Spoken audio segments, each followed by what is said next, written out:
अगर कबरी बिल्ली घर भर में किसी से प्रेम करती थी तो रामू की बहू से, और अगर रामू की बहू घर भर में किसी से भी घृणा करती थी तो कबरी बिल्ली से। रामू की बहू 2 महीने हुए मायके से प्रथम बार ससुराल आई थी। पति की प्यारी, सास की दुलारी, 14 वर्ष की बालिका। भंडारघर की चाबी उसकी करधनी में लटकने लगी। नौकरों पर उसका हुक्म चलने लगा और रामू की बहू घर में सब कुछ।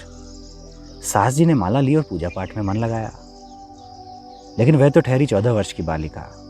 कभी भंडारघर खुला है तो कभी भंडारघर में बैठे बैठे ही सो गई।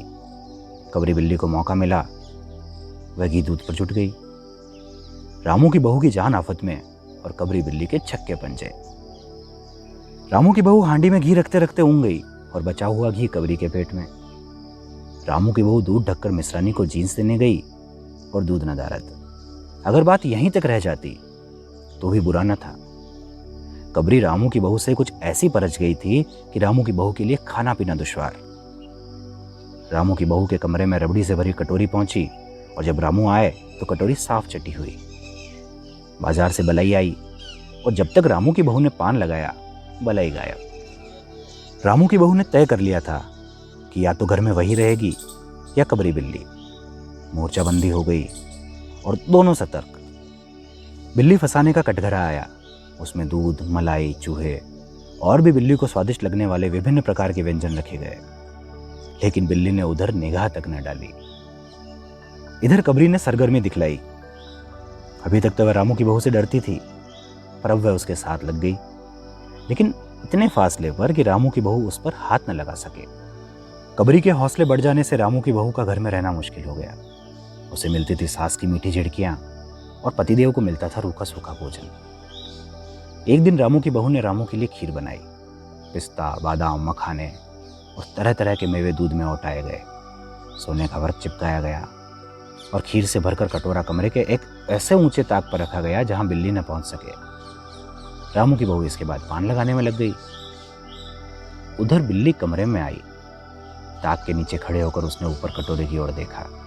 सूंघा, माल अच्छा है। ताक की ऊंचाई अंदाजी और रामू की बहू पान लगा रही है।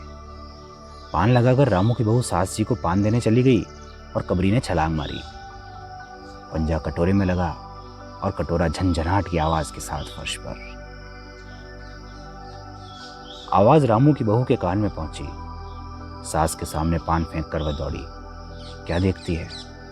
फूल का कटोरा टुकड़े टुकड़े, खीर फर्श पर और बिल्ली डटकर खीर उड़ा रही है। रामू की बहू को देखते ही कबरी चंपत।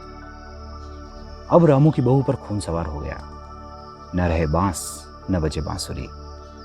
रामू की बहू ने कबरी की हत्या की कमर कस ली। रात भर उसे नींद न आई। किस दाव से कबरी पर वार किया जाए कि वह फिर जिंदा न बचे।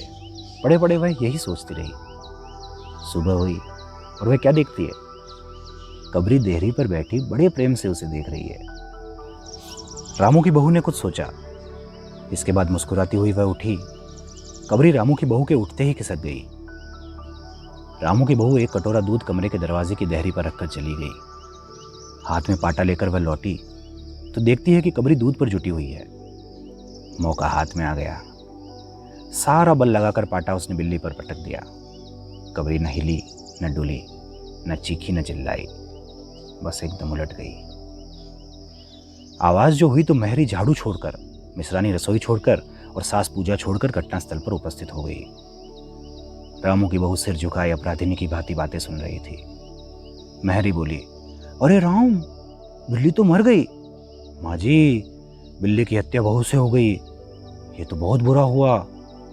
मिश्रानी बोली, माँ जी, बिल्ली की हत्या और आदमी की हत्या बराबर है। हम तो रसोई ना बनाएंगे जब तक बहू के सिर हत्या रहेगी। सास बोली, हाँ ठीक तो कहती हो। अब जब तक बहू के सिर से हत्या न उतर जाए तब तक न तो कोई पानी पी सकता है और न ही खाना खा सकता है। आए रे बहू, ये क्या कर डाला? मैरी ने कहा, फिर क्या हो, कहो तो पंडित जी को बुला लाएं। सास की जान में जान आई। अरे हाँ, जल्दी दौड़ के पंडित जी को बुला ला। बिल्ली की हत्या की खबर बिजली की तरह पड़ोस में फैल गई। पड़ोस की औरतों का रामू के घर में तांता बन गया। चारों तरफ से प्रश्नों की बौछार और रामू की बहू सिर झुकाए बैठी रही। पंडित परम सुख को जब यह खबर मिली उस समय वह पूजा कर रहे थे। खबर पाते ही उठ पड़े। पंडिताइन से मुस्कुराते हुए बोले, भोजन न बनाना, लाला घासीराम की पतोह ने बिल्ली मार डाली, प्रायश्चित होगा, पकवानों के हाथ लगेगा। पंडित परम सुख चौड़े से मोटे से आदमी थे। लंबाई 4 फीट 10 इंच और तोंद का घेरा 58 इंच। चेहरा गोल मटोल, मूछें बड़ी बड़ी, रंग गोरा और चोटी कमर तक पहुंचती हुई। कहा जाता है कि मथुरा में जब पंसेरी खुराक वाले पंडितों को ढूंढा जाता था तो पंडित परम सुख जी को उस लिस्ट में प्रथम स्थान दिया जाता था। खैर, पंडित परम सुख पहुंचे और कोरम पूरा हुआ। पंचायत बैठी। सास जी, मिसरानी, किस्नों की माँ, छन्नों की दादी और पंडित परम सुख। बाकी स्त्रियां बहू से सहानुभूति प्रकट कर रही थी। किस्नों की माँ ने कहा, पंडित जी, बिल्ली की हत्या करने से कौन नरक मिलता है? पंडित परम सुख ने पतरा देखते हुए कहा, बिल्ली की हत्या अकेले से तो नरक का नाम नहीं बतलाया जा सकता। वह मुहूर्त जब मालूम हो, जब बिल्ली की हत्या हुई, तब नरक का पता लग सकता है। यही कोई 7 बजे सुबह, मिसरानी ने कहा। पंडित परम सुख ने पतरे के पन्ने उल्टे, अक्षरों पर उंगलियां चलाई, मत्थे पर हाथ लगाया और कुछ सोचा।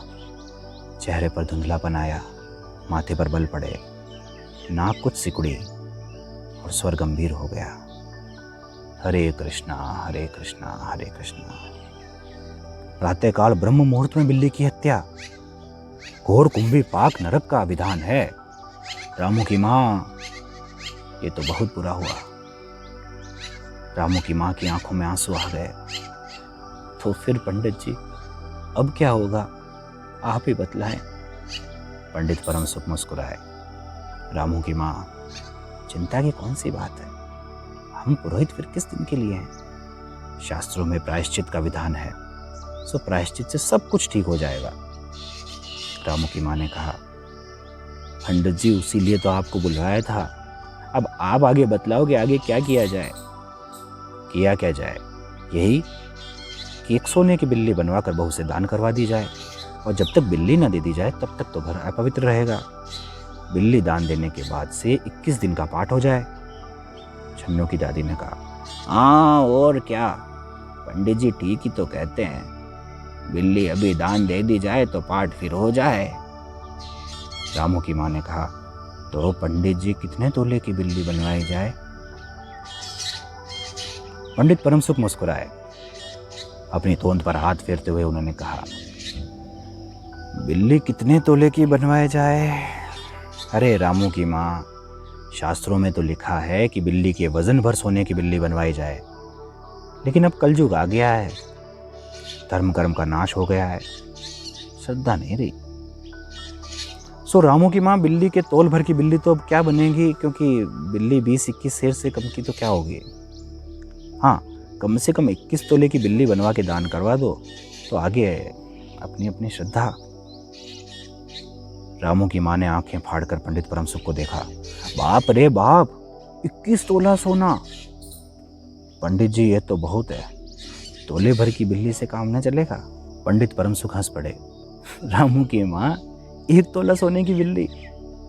अरे रुपया का लोभ बहू से बढ़ गया। बहू के सिर इतना बड़ा पाप है, इसमें इतना लोभ ठीक नहीं। मोल तोल शुरू हुआ और मामला 11 तोले की बिल्ली पर ठीक हो गया। इसके बाद पूजा पाठ की बात आई। पंडित परम सुख ने कहा, उसमें क्या मुश्किल है, हम लोग किस दिन के लिए हैं? रामू की माँ, पाठ मैं कर दिया करूँगा, पूजा की सामग्री आप हमारे यहाँ भिजवा देना। पूजा का सामान कितना लगेगा? अरे कम से कम सामान में हम पूजा कर देंगे। दान के लिए करीब 10 मन गेहूँ, 1 मन चावल, 1 मन दाल, मन भर तिल, 5 मन जौ और 5 मन चना, 4 पसेरी घी और मन भर नमक लगेगा। बस इतने से काम चल जाएगा। अरे बाप रे, इतना सामान!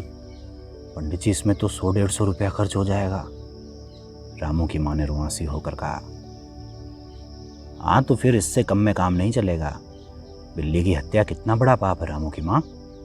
खर्च को देखते वक्त पहले बहू के पाप तो देख लो। ये तो प्रायश्चित है, कोई हंसी खेल थोड़ी है।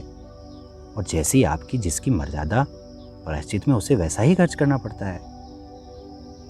आप लोग कोई ऐसे वैसे थोड़ी हैं। अरे 100-150 रुपया आप लोगों के हाथों का मेल है। पंडित परमसुख की बात से पंच प्रभावित हुए।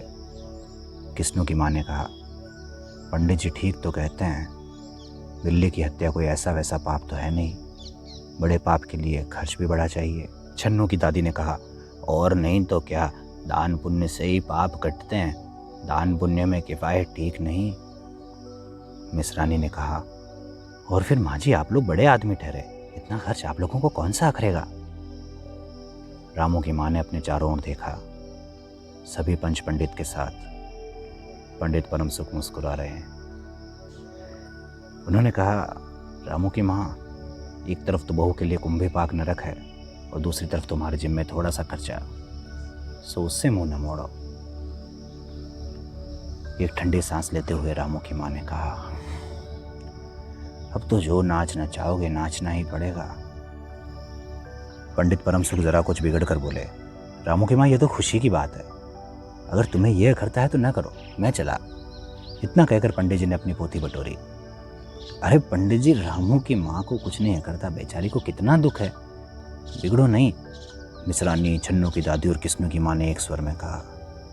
रामू की माँ ने पंडित जी के पैर पकड़े और अब पंडित जी ने अब जमकर आसन लगाया। और क्या हो, 21 दिन के पाठ के 21 रुपए और 21 दिन तक दोनों वक्त 5-5 ब्राह्मणों को भोजन करवाना पड़ेगा। फिर कुछ रुककर पंडित परमसुख ने कहा, इसकी चिंता न करो, मैं अकेले दोनों समय का भोजन कर लूँगा और मेरे अकेले भोजन करने से 5 ब्राह्मण के भोजन का फल मिल जाएगा। ये तो पंडित जी ठीक कहते हैं, पंडित जी की तोन तो देखो। मिसरानी ने मुस्कुराते हुए पंडित जी पर व्यंग्य किया। अच्छा, तो फिर प्रायश्चित का प्रबंध करवाओ रामू की माँ। 11 तोला सोना निकालो, मैं उसकी बिल्ली बनवा लाऊं। 2 घंटे में बिल्ली बनवा कर लौटूंगा, तब तक सब पूजा का प्रबंध रखो। और देखो, पूजा के लिए पंडित जी की बात अभी खत्म भी नहीं हुई थी कि महरी हाँफती हुई कमरे में घुस आई और सब लोग चौंक उठे। रामू की माँ ने घबरा कर कहा, अरे क्या हुआ री? महरी ने लड़खड़ाते हुए स्वर में कहा, माँ जी, बिल्ली तो उठकर भाग गई। यदि आपको ये कहानी पसंद आई है तो इसे लाइक करें, अपने प्रियजनों के साथ शेयर करें और चैनल को सब्सक्राइब करना ना भूलें। साथ ही बेल आइकन को दबा दें ताकि आपको सारी नोटिफिकेशन समय समय पर मिलती रहे। धन्यवाद।